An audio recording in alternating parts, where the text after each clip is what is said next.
we've been able to break a lot of the community barriers inside gyms. And then once that flywheel got going, all of a sudden people were coming to gyms to train specifically for HYROX. They were entertaining a personal trainer to get them better. This is All Things Fitness and Wellness, uniting industry thought leaders and fitfluencers on the mission to inspire innovation and encourage people to live a life fit and well. On this episode of the ATFW podcast, we're talking about one of the most talked about forces in global fitness right now, and that is HYROX. What started as a race day experience has quickly evolved into something much bigger: structured affiliate partnerships, dedicated performance centers, enterprise brand collabs, and perhaps most importantly, a new way for gyms to think about programming, retention, and member commitment. HYROX is not just a race series, it's a sport. And to talk to us about it more is Douglas Gremmen, Chief Growth Officer at HYROX. We're going to unpack how HYROX has moved beyond race day and into these long-term partnerships with operators of all sizes, look at the data behind retention, and why goal-driven event-based training shifts member behavior. Before we get to it, be sure to hit like and subscribe. We have new podcast episodes weekly featuring industry thought leaders and influencers. I'm your host, Krissy Vann, and this is ATFW. Douglas here. I was really excited to do this interview because I had Jacob Tilley from HYROX join me in 2022. At the time, he was talking about bringing the first race over to North America.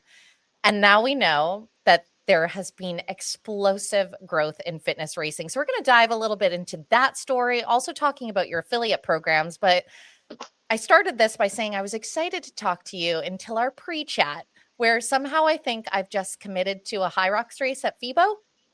Always what happens. So you're absolutely in.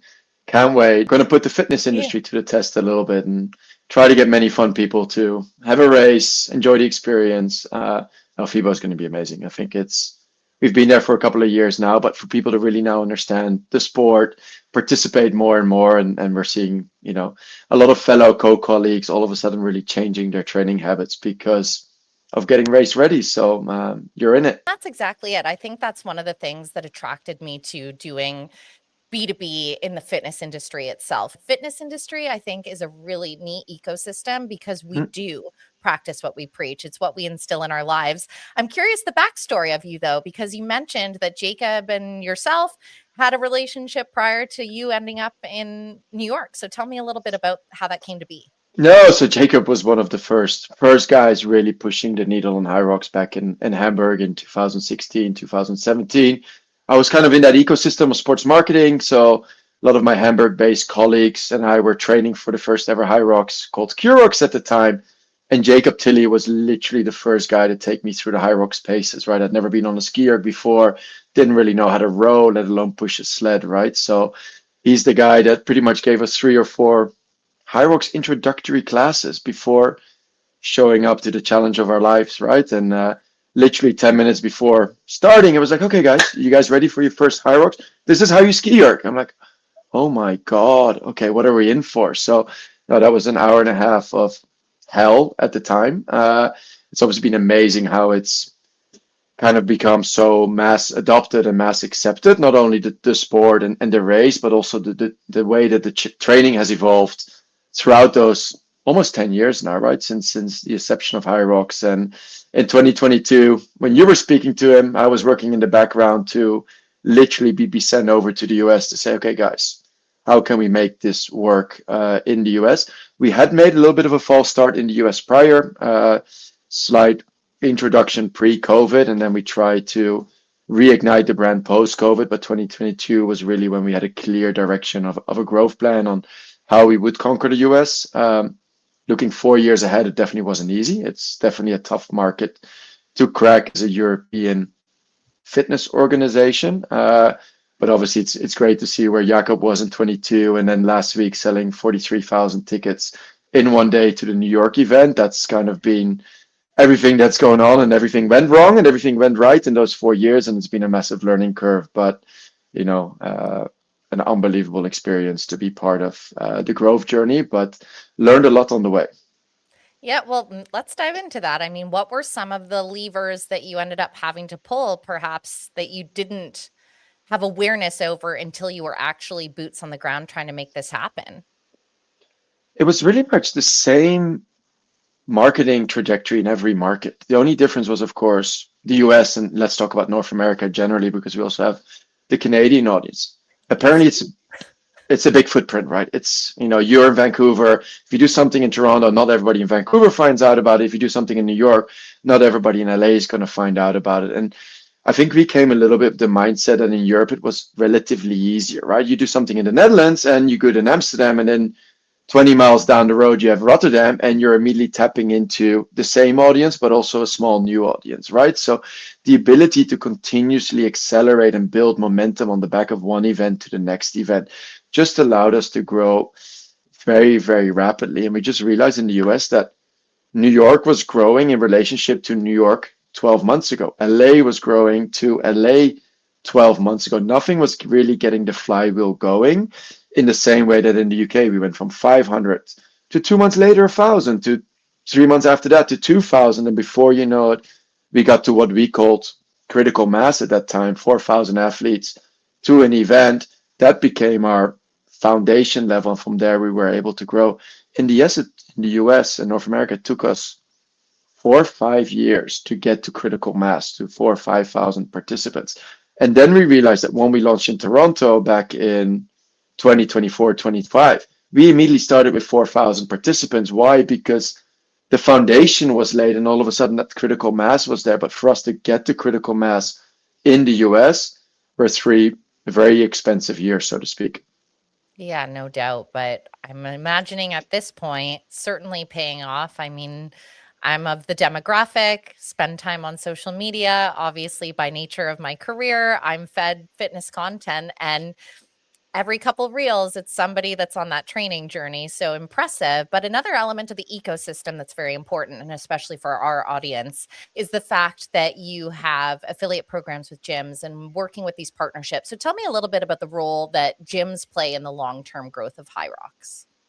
First of all, they're the key, right? They're the cornerstone of the sport. And we've very quickly identified ourselves as a sport and not as an event based. And that sport is the sport of the gym. It is what's happening on the gym floor every day. Our athletes are the members in the gym, right? So it's absolutely clear that the sport is built on the cornerstone of what the gyms have already built over years and communities that they've built and training methodologies that they've exploited, right? So I think we were very lucky or very smart, and you can look at it both ways, that we were like, okay, the infrastructure is there, the communities are there, the coaches are there, the athletes are there.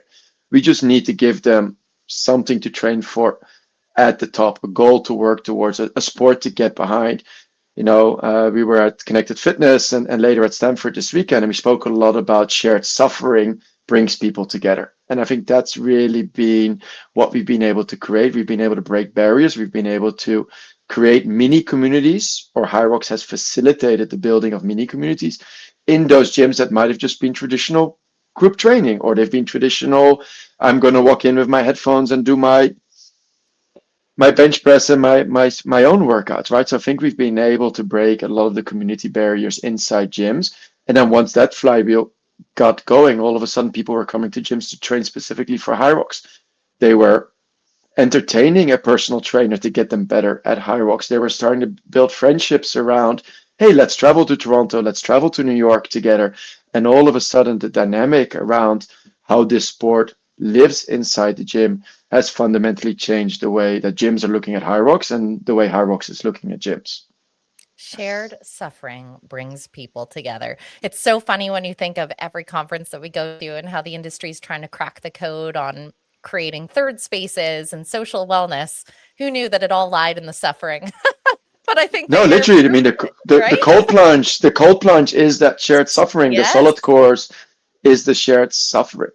It obviously goes beyond the experience only. You've got to be able to make that community live outside the four walls or outside the cold plunge as well. And I think that's really when you know that you've cracked the community code, is when outside the shared suffering, people are hanging out together, they're getting drinks together, they're doing the run clubs, etc. So I think all in all, it kind of breaks the barrier a little bit. And from there, I think, that's where the most amazing things happen. And then you can have technology and you can have AI and you can have all the other things, but the real power sits in true communities and third spaces. Yeah, well, and that kind of leads us into you nail that, then it also helps largely with retention. So, what have been some of the real use cases that you've seen in regards to impact on retention when gyms lean into the fact that their consumers are training for these and are demanding an ecosystem that they can get ready for race day? And that's been our fundamental mindset of seeing this as a sport and not just a trendy, oh, this week I like this type of training and next week I like that type of training. We all come from traditional sports, right? So I used to play tennis. We have guys that come from field hockey. We have guys that played soccer. They don't change clubs every 6 months because it's cheaper next door. They are part of a club because their father was part of a club, because their wife goes to that club, because they love the coach, they love the owner, they love the F&B experience, right? That's what you identify with. And I think that's really where the retention play is very much coming into play, where you're saying, hey, we're training together. I've got my coach, I've got my whole ecosystem supporting me. I feel that my fitness goals are met, but also my community goals are met.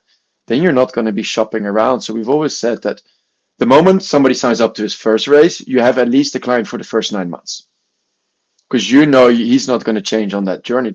When he then finishes and crosses the finish line, you pretty much have him for another 12 months, because first of all, he's so addicted to that finishing moment and the dopamine that's being created, but also, shoot, I can do better. I can improve here, there, and everywhere. That's the first thing. And the second thing is, hey, that experience with my fellow gym members was so exceptional. He's not going to give up his gym membership the day after and go, hey, thanks guys for the ride. Now I'm going to join Club XYZ around the corner because it's $10 cheaper, right? That's not what you do when you're part of a club, when you're part of a sport. And I think that's the dynamic we've changed a little bit, that the gym is no longer a commodity with equipment. It really is where you go and hang out 3, 4, 5 times a week. Yeah, and really that results in the long-lasting behavioral change, which is what we've been trying to crack as an industry for so long. I know that you do have affiliate programs with gyms. So tell me a little bit about what makes the ideal partner for that. First of all, it's been so interesting to study across pretty much since the revamp of our affiliate program, which was originally very focused around brand association, later ticketing access, to now fully fledged services for $100 a month, right? So we're seeing Anytime Fitness, we're seeing Good Life, we're seeing CrossFit boxes, we're seeing F45s, we're seeing boutique gym concepts. So we're getting a really good overview that in the end, it's the consumer that decides where they want to go and train this sport. Every consumer has different needs. They have a different need for community. They have a different financial means as well. I mean, not everybody can afford a CrossFit box. Some people prefer running. Some people don't like running. So your choice between F45 and Orange Theory becomes based on your needs. And I think that's really been one of our biggest learning, that we're trying to build a system that accommodates every gym's unique look at how they see HYROX and how HYROX serves their customers. So when you talk about gyms being successful, I think it's those gyms that have a very strong own identity and that can translate HYROX into a way that suits their customers, and therefore also lure customers in that are, tying themselves to that identity, to that shared experience, to that way of training, or that financial. We always forget about it. We always talk about, oh, it's so important to build community, but we also realize that Planet Fitness has a different mindset on how they have to treat our customer. But we cannot devalue that customer, because that customer at $29 a month is as important to us as the customer paying $300 a month at a local CrossFit box. And we've got to be able to create a sport for everybody. And the gyms have to tap into serving the member or the athlete where they can meet, ticking all those boxes. Yeah, it is fascinating to see how applicable it is to all those different settings. But exactly that, having a really strong brand identity is key.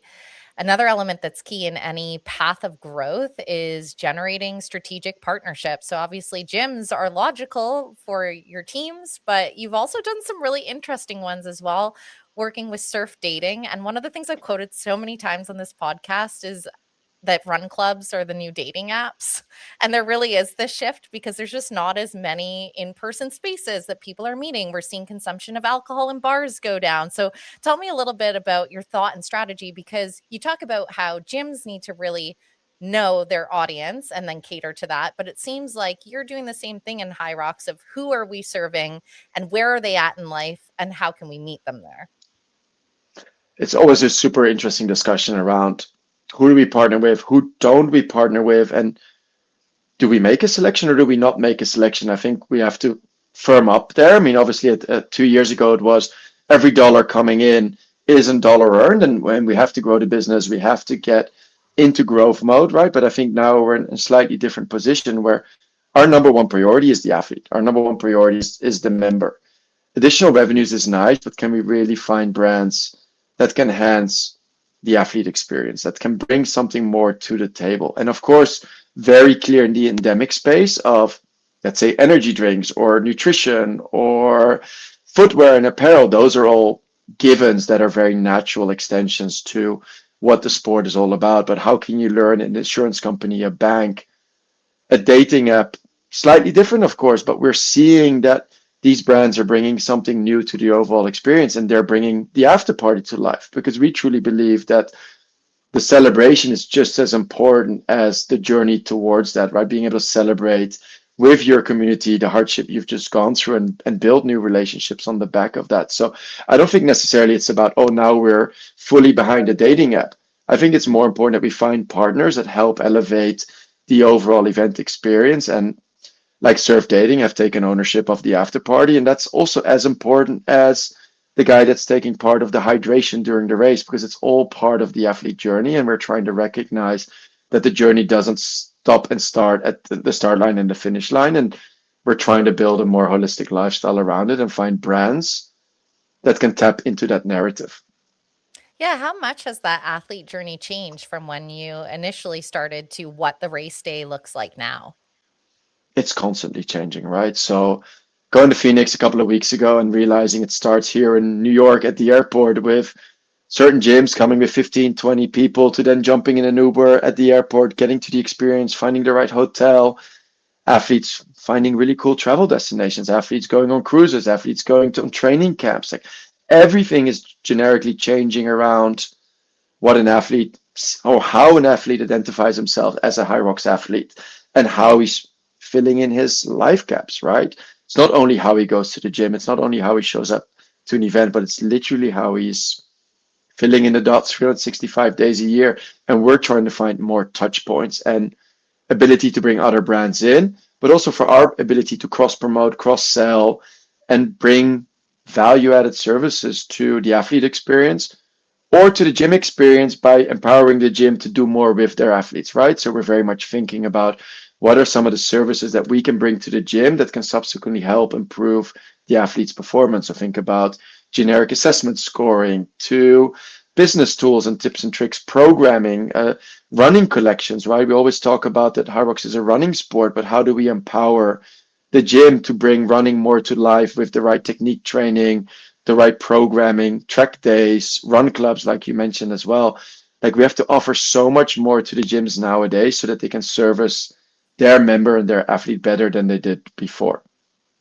Well, and I know in the discussion you said this isn't just, I mean, it's not even that it isn't just, it is not an event business. You have created a sport. But there's no denying, for example, I'm here in Vancouver and you had your race here last fall. People had to plan traffic around it because they knew HYROX was in town. That's where we're at when these race days happen. So I'm just curious, when you say HYROX is a sport, I've heard rumblings of getting into very high level competitive landscapes in the future, like the word Olympics thrown around and things like that. What is the vision here of the level of recognition that HYROX is looking from that sport element versus people associating it with an event day? It's interesting because we always talk about the top of the pyramid, which is the Olympics. When we talk about sports, we also very much talk about the grassroots level of sport. And we believe that a good sport lives at every level. So it's got to start in schools, and then it goes to collegiate, and then it lives in the gyms. And then we've got to find another way that gyms can compete with one another.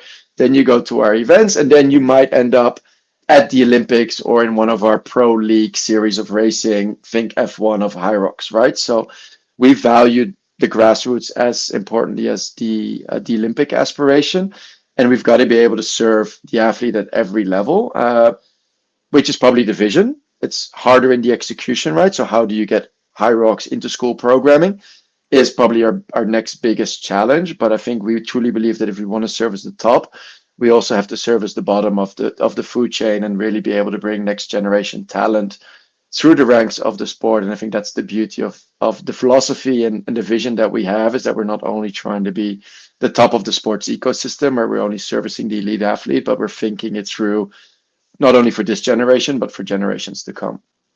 That's fascinating. I don't know how much you can speak on that, but it's undeniable that the level of resources that are put into physical education for youth aren't what they were when I grew up, and they probably definitely aren't what people who grew up, 30 years before I did. So, what are you seeing in regards to the need or the appetite for schools to integrate this when you're doing a little bit of this research? And the appetite is super high, one, because the teachers in the schools are participating, they're seeing it in their local gyms, they're seeing the translation on how easily applicable this is to the school ecosystem. One, because it's a relatively safe and non-technical sport to implement, right? It's all based around natural body movements. It's very easy to scale from age group to age group. You need limited equipment, if no equipment at all. And the benefits and the physical benefits of the sport are immediately there as well, that everybody can participate and hopefully get a better understanding on how to train in the future. So I think overall it's going to be interesting to see how, first of all, we can make it safe in schools, because that has to be our prerequisite. Can we get coaches educated in the right way to deliver the sport in a safe manner? Then secondly, how can gyms adopt maybe that second tier of, hey, I love in my PE class, I love HYROX. Can I go to a local gym as a 12 or 13-year-old and meet my sporting needs? We also have to get that part right. And then it's a step-by-step process to potentially going into collegiate sports and building more of a sports ecosystem around it. So it's definitely not an easy one. I sometimes challenge the team saying, hey, is this truly scalable? If we do it in US, what do we learn that we can apply to Canada? It's not that straightforward, right? So I also have to say, look, we're doing this very diligently and very patiently. The Olympic pathway is complicated, but rest assured that the school pathway is also extremely, extremely complicated. But luckily, we have time. We're trying to do things step by step, and we will see a couple of first in-gym Young Stars projects taking place. We have our first Young Stars racing. Hopefully, that's going to scale quite rapidly. We had 2,000 participants in Amsterdam. We have London coming up, and we'll have a couple of races in North America as well, dedicated specifically to kids. So it's all part of step-by-step approach to make this a safe and fun sport for kids to participate in. I love that, especially when you think to exactly your point. I thought of my friends that are teachers, both of them competed in HYROX last year. So I'm like, you're not wrong. But the really cool part is that bridges something that parents can do with their children. And the big thing that we're trying to figure out is kids that fall off athletics. Like, to your point, we're exposed to it when we're a youth, but then when you're an adult, there's no denying that we have an issue with people that aren't getting that physical activity. But if you can make them fall in love with it from that age and then grow with it, that creates a lot of opportunity from an industry side as well, because we have that retention from the get-go. Plus, it contributes to the creating a healthier society. So that sounds like a win-win-win. I mentioned at the beginning of this conversation, though, when I chatted with Jacob just a few short years ago, you hadn't even made it across to North America. So I'm curious now, obviously you do have a bunch of exciting initiatives, but what is the thing in the HYROX ecosystem that's exciting you most when it comes to the growth trajectory, or where you're headed, or what you're looking at building out? The events have their own trajectory, right? Like Jakob is spearheading that, and I think we have a very clear growth plan, being in 150 biggest cities. We have 1.8 million people racing this year. We're hitting new markets like China, like India. We're going to change the way people train, and that's almost my exciting part on the gym side. And I always talk about, how do we touch 100 million lives? How do we make HYROX as mainstream as running has become, with a very low barrier to entry, low touch point, and just saying, hey, I like to try HYROX at my local gym. I like to jump into that first class because the energy in that class is different than anything else I've experienced. So for me, it's really about lowering that barrier to entry in the gym, so that we have people that might never think about racing, that might never race, but that they can start slowly enjoying the benefits of being part of that community, being part of the sport, and generally having the benefit of subsequently also getting healthier and training, hopefully in a more smarter, more structured, and more communal manner. And I think that's going to be a massive win for us. And we're doing everything in our power to build products and services that gyms can, or that will help gyms get to more people inside their gyms and get them to train with that loyalty and retention that we were just talking about.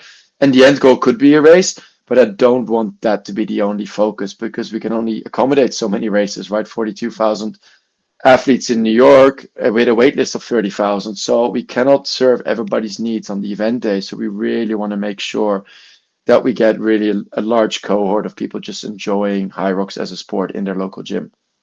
Yeah, I think that's one thing that I do remember from my conversation as well in 2022 was about it making this accessible to everyone. And that is a huge differentiator from a lot of sports like this. Sometimes it feels as though it's way out of reach and there's no way that I could do that, but you've really designed it that anybody can start. So on that note, hot button question to end the interview. If you're a woman that's a bit of a gym rat, but also has never used a ski erg and may have committed to a HYROX in about a month and change, what's your biggest advice? Just have fun, just go out hard, struggle. Like we said, the more vulnerable we are, the harder we go, the more experience you'll have. So I wouldn't think about it too much. You're obviously in a state of training every day. You're ready, whether you like it or not. We're all going to get nervous. We all get nervous at the start line. We all struggle at the finish line, so it doesn't really matter. I wouldn't overthink it. Enjoy the process and then start training for real after you've done your first one, because that's really where the journey starts. Do you have a bucket sponsor?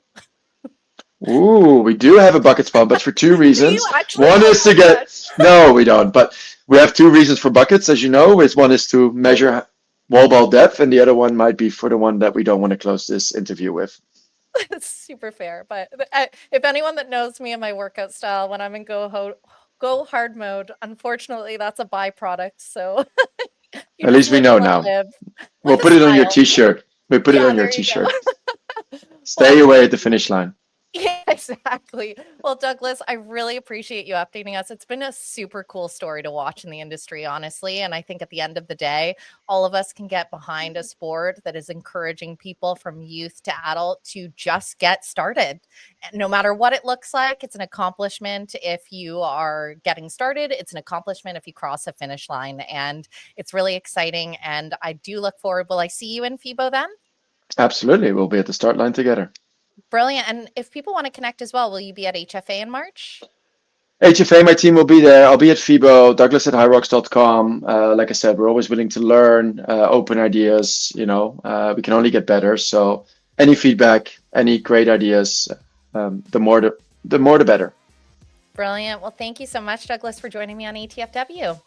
Cool. Thank you for having me, Krissy. You've just listened to the All Things Fitness and Wellness podcast, hosted by Krissy Vann. Be sure to hit like and subscribe. We have new podcast episodes weekly featuring industry insiders and influencers. Together, we're on a mission for everyone to live a life fit and well.